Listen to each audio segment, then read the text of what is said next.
السلام علیکم ورحمۃ اللہ تعالی وبرکاتہ۔ نحمده ونصلي ونسلم على رسوله الكريم اما بعد فاعوذ باللہ من الشیطان الرجیم بسم اللہ الرحمن الرحیم ان اللہ وملائکته یصلون علی النبی یا ایہا الذین آمنوا صلوا علیہ وسلموا تسلیما اللہم صل علی سیدنا ومولانا محمد معدن الجود والکرم وآلہ الکرام وابنہ الکریم وبارک وسلم صلاۃ وسلاما علیک یا رسول اللہ صلی اللہ تعالی علیہ وسلم۔ عزیزان ملت اسلامیہ، آج ہمیں انشاءاللہ تبارک و تعالی سورہ بقرہ آیت نمبر 50 سے قرآن پاک کی تفسیر سماعت کرنی ہے۔ اس سے پہلی والی آیت میں اللہ تبارک و تعالی نے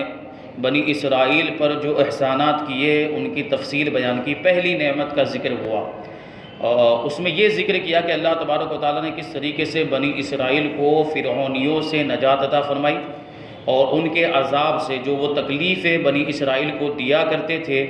اور ان کا معاملہ یہ تھا کہ ان کے بیٹوں کو، بنی اسرائیل کے بیٹوں کو قتل کر دیتے تھے اور ان کی بیٹیوں کو زندہ رکھتے تھے۔ اس کا ذکر اس سے پہلے والی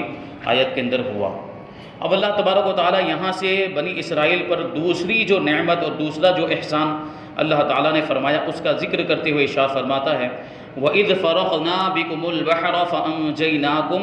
وَأَغْرَقْنَا آلَ فِرْعَوْنَ وَأَنْتُمْ تَنْظُرُونَ۔ اور یاد کرو جب ہم نے تمہارے لیے دریا کو پھاڑ دیا تو ہم نے تمہیں بچا لیا اور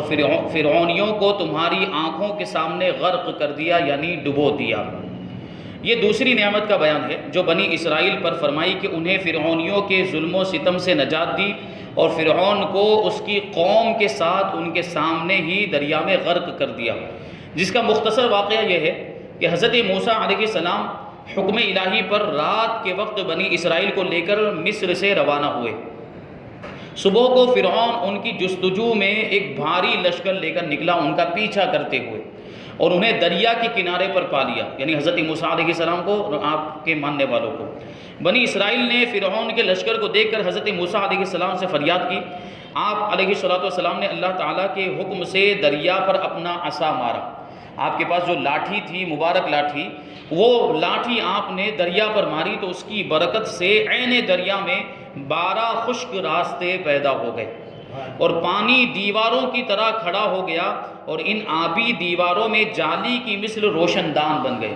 12 راستے بن گئے، دیکھیں کیونکہ 12 خاندان تھے بنی اسرائیل کے اندر، تو ان 12 خاندانوں کے لیے الگ الگ ایک ایک راستہ اللہ تبارک و تعالیٰ نے اس دریا کے اندر بنا دیا۔ اور معاملہ یہ تھا کہ پانی دیواروں کی طرح اس طریقے سے کھڑا ہو گیا، درمیان میں راستہ بن گیا تھا، اور صرف اتنا ہی نہیں بلکہ جو دیواروں کی طرح پانی جو کھڑا ہو گیا تھا اس کے درمیان روشن دان بھی بن گئے، اجالیے، جو ہم کہتے ہیں نا اپنی عام زبان کے اندر اجالیے، جس میں سے بنی اسرائیل ایک دوسرے کو دیکھتے بھی تھے کہ یہاں سے کون گزر رہا ہے اور بغل والے راستے سے کون گزر رہا ہے اور اس طرف والے راستے سے کون گزر رہا ہے، بلکہ باتیں کرتے ہوئے وہ گزر گئے اتنی آسانی کے ساتھ۔ اللہ تبارک و تعالیٰ نے ان کو یہ نعمت عطا فرمائی۔ تو بنی اسرائیل کی ہر جماعت ان راستوں میں سے ایک دوسری کو دیکھتی ہوئی اور باہم باتیں کرتی ہوئی گزر گئی اور اس کنارے پر پہنچ گئے۔ فرعون نے اپنے لشکر سمیت، یعنی فرعون آیا پیچھے سے اپنے لشکر کو لے کر اور دیکھا کہ یہ اس طریقے سے دریا میں راستہ بن گیا ہے، اور حضرت موسیٰ علیہ السلام اپنے ساتھیوں کے ساتھ نکل گئے، تو اس نے سوچا کہ ہم بھی نکل جائیں گے، تو اس نے بھی یہ کیا کہ اپنے لشکر سمیت ان دریائی راستوں میں وہ داخل ہو گیا۔ لیکن جب اس کا تمام لشکر دریا کے اندر آ گیا تو دریا اپنی اصلی حالت پر آ گیا اور تمام فرعونی اس میں غرق ہو گئے، ڈوب گئے، اور بنی اسرائیل دریا کے کنارے فرعونیوں کے غرق ہونے کا منظر دیکھ رہے تھے۔ ان کی آنکھوں کے سامنے اس طریقے سے فرعون کو دریا کے اندر ڈبو دیا گیا، اور یہ اس پر عذاب تھا اللہ تبارک و تعالیٰ کا، اور یہ نعمت بنی اسرائیل کے لیے تھی۔ اللہ تبارک و تعالیٰ نے یہ احسان فرمایا کہ فرعونیوں کو اس طریقے سے فرعونیوں سے ان کو نجات عطا فرمائی۔ فرعونیوں کا غرق ہونا محرم کی 10ویں تاریخ کو ہوا، اور حضرت موسیٰ علیہ السلام نے اس دن شکر کا روزہ رکھا۔ صحیح بخاری اور صحیح مسلم میں ہے، حضرت عبداللہ ابن عباس رضی اللہ تعالی عنہما فرماتے ہیں جب حضور پرنور صلی اللہ علیہ وسلم مدینہ منورہ تشریف لائے، یعنی مکہ مکرمہ سے ہجرت کر کے مدینہ منورہ تشریف لائے، تو آپ نے دیکھا کہ یہودی عاشورہ کے دن روزہ رکھتے ہیں۔ آپ صلی اللہ علیہ وسلم نے ارشاد فرمایا کہ یہ کیا ہے، یعنی یہودیوں سے پوچھا کہ وہ روزہ کیوں رکھتے۔ تو یہودیوں نے عرض کیا کہ یہ نیک دن ہے، یہ وہ عظمت والا دن ہے جس میں اللہ تعالیٰ نے بنی اسرائیل کو ان کے دشمن یعنی فرعون سے نجات دی، تو حضرت موسیٰ علیہ السلام نے اس دن روزہ رکھا تھا شکرانے کے طور پر۔ رسول کریم صلی اللہ علیہ وسلم نے ارشاد فرمایا کہ تمہاری نسبت موسیٰ سے میرا زیادہ تعلق ہے، یعنی تمہارے مقابلے میں میں موسیٰ کا زیادہ حقدار ہوں۔ تو اللہ کے رسول صلی اللہ علیہ وسلم نے اس دن روزہ رکھا اور اس دن روزہ رکھنے کا حکم بھی ارشاد فرمایا۔ البتہ صرف 10 محرم کا روزہ نہ رکھا جائے، بلکہ اس کے ساتھ آگے یا پیچھے ایک اور روزہ ملا لیا جائے، جیسا کہ حضرت عبداللہ ابن عباس رضی اللہ تعالیٰ عنہما سے مروی ہے کہ رسول اللہ صلی اللہ علیہ وسلم نے ارشاد فرمایا کہ عاشورہ کے دن کا روزہ رکھو اور اس میں یہودیوں کی مخالفت کرو۔ عاشورہ کے دن سے پہلے یا بعد میں ایک دن کا روزہ اور رکھ لیا کرو، کیونکہ یہودی بھی 10 محرم الحرام کا روزہ رکھتے تھے، اگر ہم بھی 10 محرم الحرام کا روزہ رکھتے تو ان کے ساتھ مشابہت ہو جاتی۔ تو اس مشابہت کو ترک کرنے کے لیے اور یہودیوں کی مخالفت کرنے کے لیے اللہ کے رسول نے حکم دیا کہ ایک اور روزہ بڑھا لیا جائے تاکہ ہمارے 2 روزے ہو جائیں اور اس طرح یہودیوں کی مشابہت نہ ہو۔ تو اس سے معلوم ہوا کہ انبیاء کرام علیہ الصلوۃ والسلام پر جو انعام الہی ہوا، یعنی اللہ تعالیٰ نے جو ان پر جو احسان کیا، ان کو جو نعمت عطا کی، اس کی یادگار قائم کرنا اور شکر بجا لانا یہ سنت ہے، اگرچہ کفار بھی اس کی یادگار قائم کرتے ہوں۔ تو اس میں اس نعمت کا ذکر کیا کہ بنی اسرائیل نے کس طریقے سے، بنی اسرائیل کو اللہ تبارک و تعالیٰ نے کس طریقے سے فرعونیوں سے نجات دی اور ان کے لیے سمندر کو چاک کر دیا، اس میں راستے بنا دیے تھے اللہ تبارک و تعالیٰ نے۔ یقیناً یہ بہت بڑا احسان اور اللہ تبارک و تعالیٰ کی بہت بڑی نعمت جو بنی اسرائیل کو عطا کی۔ اس کے علاوہ بہت ساری نعمتیں بنی اسرائیل کو ملی تھی، لیکن انہوں نے ان نعمتوں کا شکر ادا نہیں کیا۔ تو ایک ایک کر کے وہ نعمتیں آگے آئیں گی۔ اب آیت نمبر 51 میں اللہ تبارک و تعالیٰ ارشاد فرماتا ہے وَإِذْ وَاعَدْنَا مُوسَىٰ 40 لَيْلَةً ثُمَّ اتَّخَذْتُمُ الْعِجْلَ مِن بَعْدِهِ وَأَنْتُمْ ظَالِمُونَ ثُمَّ عَفَوْنَا عَنْكُم مِّن بَعْدِ ذَلِكَ لَعَلَّكُمْ تَشْكُرُونَ۔ آیت نمبر 51 اور آیت نمبر 52 اللہ تبارک و تعالیٰ ارشاد فرماتا ہے اور یاد کرو جب ہم نے موسیٰ سے 40 راتوں کا وعدہ فرمایا، پھر اس کے پیچھے یعنی حضرت موسیٰ علیہ السلام کے جانے کے بعد تم نے بچھڑے کی پوجا شروع کر دی اور تم واقعی ظالم تھے، کیونکہ ظاہر سی بات ہے جو بچھڑے کی پوجا کرے وہ شرک کرنے والا ہو گیا، اور شرک کرنے والے سے بڑا کوئی ظالم نہیں ہو سکتا ہے۔ پھر اس کے بعد ہم نے تمہیں معافی عطا فرمائی تاکہ تم شکر ادا کرو۔ اس آیت اور اس کے بعد والی آیت میں بنی اسرائیل پر کی گئی جو نعمت بیان ہوئی، اس کا خلاصہ یہ ہے کہ فرعون اور فرعونیوں کی ہلاکت کے بعد جب حضرت موسیٰ علیہ السلام بنی اسرائیل کو لے کر مصر کی طرف واپس لوٹے تو ان کی درخواست پر اللہ تعالیٰ نے توریت عطا فرمانے کا وعدہ فرمایا۔ یعنی بنی اسرائیل نے حضرت موسیٰ علیہ السلام کی بارگاہ میں درخواست پیش کی کہ ہمارے پاس کوئی کتاب ہونی چاہیے جس کو ہم پڑھیں اور جس میں ہمارے لیے احکام بیان کیے گئے ہوں، کیا کرنا چاہیے کیا نہیں کرنا چاہیے، کیا حلال ہے کیا حرام ہے، ایسی کوئی کتاب ہمیں عطا کی جائے۔ ہمارے پاس ایسی کوئی کتاب ہونی چاہیے جس پر ہم عمل کریں، جس کے احکام پر ہم عمل کریں۔ تو حضرت موسیٰ علیہ السلام نے ان کو وعدہ کیا کہ میں تمہارے لیے ایسی کتاب لے کر آؤں گا۔ پھر حضرت موسیٰ علیہ السلام کوہ طور پر تشریف لے گئے جو مصر کے اندر موجود ہے، طور پہاڑ، اور اس کے لیے 30 دن اور پھر 10 دن کا اضافہ کر کے 40 دن کی مدت مقرر ہوئی۔ یعنی پہلے حضرت موسیٰ علیہ السلام سے 30 دن کا وعدہ کیا گیا تھا کہ 30 دن کے لیے آپ آئیں تو آپ کو اللہ تبارک و تعالیٰ کی بارگاہ سے یہ کتاب عطا کی جائے گی، لیکن پھر 10 دن کا اور مزید اضافہ کر دیا گیا، یعنی 40 دن اور 40 راتوں تک حضرت موسیٰ علیہ السلام کوہ طور پر رہے، جیسا کہ سورہ اعراف آیت نمبر 142 میں ہے۔ ان 40 دنوں میں ذوالقعدہ کا پورا مہینہ اور 10 دن ذوالحجہ کے شامل تھے، یہ اس طرح 40 دن مکمل ہوتے ہیں۔ حضرت موسیٰ علیہ السلام اپنی قوم پر حضرت ہارون علیہ السلام کو اپنا نائب بنا کر توریت حاصل کرنے کے لیے کوہ طور پر تشریف لے گئے۔ حضرت ہارون علیہ السلام آپ کے بھائی تھے تو ان کو آپ نے اپنا خلیفہ اور اپنا نائب بنایا تھا۔ 40 دن رات وہاں پر ٹھہرے یعنی کوہ طور پر، اور اس عرصے میں حضرت موسیٰ علیہ السلام نے کسی سے بات چیت نہیں کی۔ اللہ تعالیٰ نے تختیوں پر تحریری صورت میں آپ کو توریت عطا فرمائی۔ اور دوسری طرف سامری جادوگر، سامری یہ بنی اسرائیل کے اندر ایک بہت بڑا جادوگر تھا، اس نے جواہرات سے مزین سونے کا ایک بچھڑا بنا کر سارے زیورات کو، سونا چاندی کو جمع کر کے اس کو پگھال کر ایک بچھڑا بنایا، گائے کا بچہ بنایا اس نے، اور اس کو بنا کر قوم سے کہا کہ یہ تمہارا معبود ہے۔ بنی اسرائیل سے کہنے لگا کہ یہ تمہارا خدا ہے، اس کی عبادت کرو۔ وہ لوگ 1 مہینے تک حضرت موسیٰ علیہ السلام کا انتظار کرنے کے بعد سامری کے بہکانے سے بچھڑے کی پوجا کرنے لگے، اور ان پوجا کرنے والوں میں تمام بنی اسرائیل شامل تھے۔ صرف حضرت ہارون علیہ السلام اور آپ کے 12,000 ساتھی اس شرک سے دور و نفور رہے، یعنی انہوں نے یہ شرک کا کام نہیں کیا۔ حضرت ہارون علیہ السلام کیونکہ وہ بھی نبی تھے، اور ان کے ساتھ جو 12,000 ان کے ساتھی تھے، انہوں نے بچھڑے کی پوجا نہیں کی، باقی سارے لوگ بچھڑے کی پوجا کرنے لگے، بچھڑے کو اپنا معبود بنا لیا، اس کو خدا سمجھنے لگ گئے، اور اس طریقے سے یہ شرک انہوں نے کیا۔ جب حضرت موسیٰ علیہ السلام وہاں پر تشریف لائے تو قوم کی حالت دیکھ کر انہیں تنبیہ کی اور انہیں ان کے گناہ کا کفارہ بتایا۔ چنانچہ جب انہوں نے حضرت موسیٰ علیہ السلام کے بتائے ہوئے طریقے کے مطابق توبہ کی تو اللہ تعالیٰ نے انہیں معاف فرما دیا، اور ان مرتد ہونے والوں کی توبہ کا بیان آیت نمبر 53 میں انشاءاللہ آگے آئے گا۔ وہی ہے کہ وَإِذْ آتَيْنَا مُوسَى الْكِتَابَ وَالْفُرْقَانَ لَعَلَّكُمْ تَهْتَدُونَ، اور یاد کرو جب ہم نے موسیٰ کو کتاب عطا کی اور حق و باطل میں فرق کرنے کی تمیز عطا کی تاکہ تم ہدایت پا جاؤ۔ فرقان کے کئی معنی بیان کیے گئے ہیں۔ نمبر 1، فرقان سے مراد بھی توریت ہی ہے، یعنی کتاب عطا کی، توریت عطا کی، اسی کی تفصیل کے لیے، یعنی توریت کا معاملہ یہ ہے کہ وہ حق و باطل میں جدائی پیدا کر دیتی ہے، ایسی کتاب ہے۔ نمبر 2، کفر و ایمان میں فرق کرنے والے معجزات حضرت موسیٰ علیہ السلام کو عطا کیے گئے، جیسے عصا عطا کیا گیا، اور ید بیضا وغیرہ دیگر معجزات حضرت موسیٰ علیہ السلام کو عطا کیے۔ حضرت موسیٰ علیہ السلام کے ہاتھ میں یہ معجزہ تھا کہ آپ بغل میں ہاتھ ڈالتے پھر اس کو نکالتے تو وہ ہاتھ روشن ہو جایا کرتا تھا۔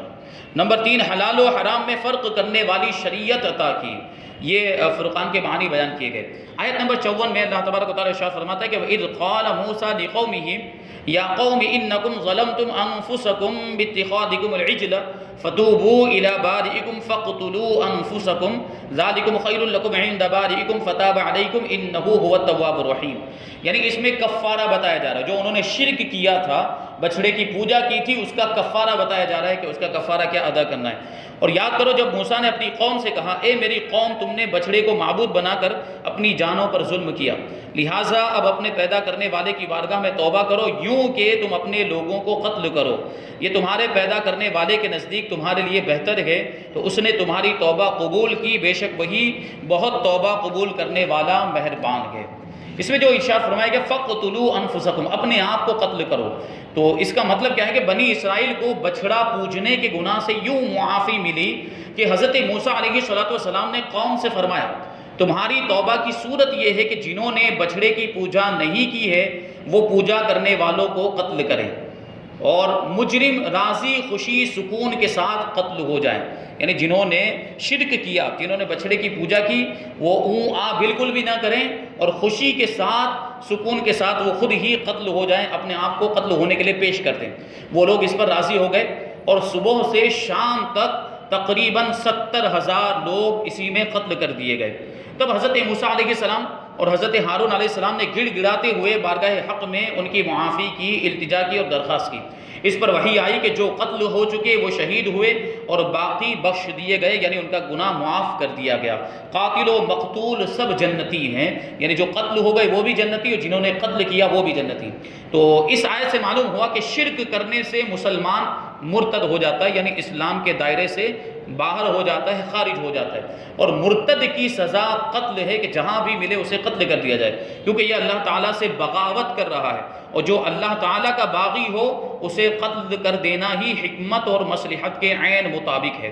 دنیا کے تقریباً تمام ممالک میں یہ قانون نافذ ہے کہ جو اس ملک کے بادشاہ سے بغاوت کرے اسے قتل کر دیا جائے۔ اس قانون کو انسانیت کے تمام علم بردار تسلیم کرتے ہیں اور اس کے خلاف کسی طرح کی کوئی آواز بلند نہیں کرتے، اور اسے کوئی ناانصافی بھی نہیں سمجھا جاتا ہے۔ جیسے کوئی پرائم منسٹر کے خلاف جائے اور اس کے خلاف بغاوت کر دے تو اسے جو ہے کہ قید کر دیا جاتا ہے، اس کو سزائیں دی جاتی ہے، تو یہ اس کو انصاف مانا جاتا ہے۔ جب دنیاوی بادشاہ کے باغی کو قتل کر دینا انسانیت پر ظلم نہیں، تو جو سب بادشاہوں کا بادشاہ اللہ تعالیٰ کا باغی ہو جائے تو اسے قتل کر دیا جانا کس طرح ظلم ہو سکتا ہے؟ وہ ہرگز ظلم نہیں ہے۔ بچڑا بنا کر پوجنے میں بنی اسرائیل کے کئی جرم تھے،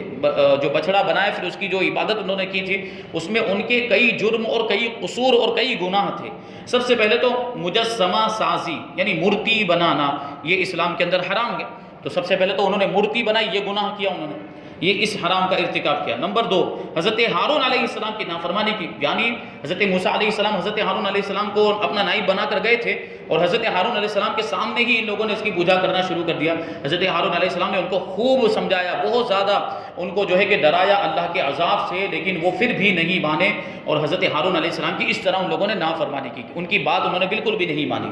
اور نمبر 3، بچھڑے کی پوجا کر کے مشرک ہو گئے۔ یہ تو سب سے بڑا گناہ ہوا کہ شرک کر لیا، اس سے بڑا کوئی گناہ ہو ہی نہیں سکتا۔ یہ ظلم آل فرعون کے مظالم سے بھی زیادہ شدید ہے، یعنی فرعونیوں نے جو ظلم کیے تھے اس سے بڑا یہ ظلم ہے، کیونکہ شرک سے بڑا کوئی ظلم نہیں ہوتا، کیونکہ یہ افعال ان سے بعد ایمان سرزد ہوئے، اس وجہ سے وہ مستحق تو اس کے تھے، یعنی حقدار تو اس بات کے تھے کہ عذاب الہی انہیں مہلت ہی نہ دے، انہیں تباہ و برباد کر دیا جائے اور فی الفور ہلاک کر کے کفر پر ان کا خاتمہ کر دے۔ لیکن حضرت موسیٰ اور حضرت ہارون علیہ السلام کے طفیل انہیں توبہ کا موقع دیا گیا۔ ان انبیاء کرام نے جو دعا کی تھی ان کے لیے، ان کی برکت سے اللہ تبارک و تعالیٰ نے ان پر سے عذاب کو ہٹا دیا اور ان کو توبہ کا موقع دیا، ورنہ تو ان کا جرم تو ایسا تھا کہ ان کو فوراً برباد کر دینا چاہیے تھا اور ہلاک کو تباہ کر دینا چاہیے تھا۔ یہ اللہ تعالیٰ کا بڑا فضل ہے، اور یہ قتل ان کے لیے کفارہ تھا۔ آیت نمبر 56 میں اللہ تبارک و تعالیٰ ارشاد فرماتا ہے کہ وَإِذْ قُلْتُمْ يَا مُوسَىٰ لَن نُّؤْمِنَ لَكَ حَتَّىٰ نَرَى اللَّهَ جَهْرَةً فَأَخَذَتْكُمُ الصَّاعِقَةُ وَأَنتُمْ تَنظُرُونَ ثُمَّ بَعَثْنَاكُم مِّن بَعْدِ مَوْتِكُمْ لَعَلَّكُمْ تَشْكُرُونَ۔ اور یاد کرو جب تم نے کہا اے موسیٰ ہم ہرگز تمہارا یقین نہ کریں گے جب تک اعلانیہ خدا کو نہ دیکھ لیں، یعنی ظاہری طور پر اللہ تبارک و تعالیٰ کو کھلم کھلا نگاہوں سے نہ دیکھ لیں، تو تمہارے دیکھتے ہی دیکھتے تمہیں کڑک نے پکڑ لیا، پھر تمہاری موت کے بعد ہم نے تمہیں زندہ کیا تاکہ تم شکر ادا کرو۔ جب بنی اسرائیل نے توبہ کی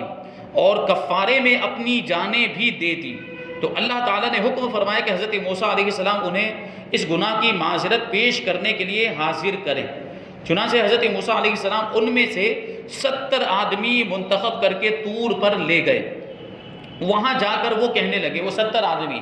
کہ اے موسیٰ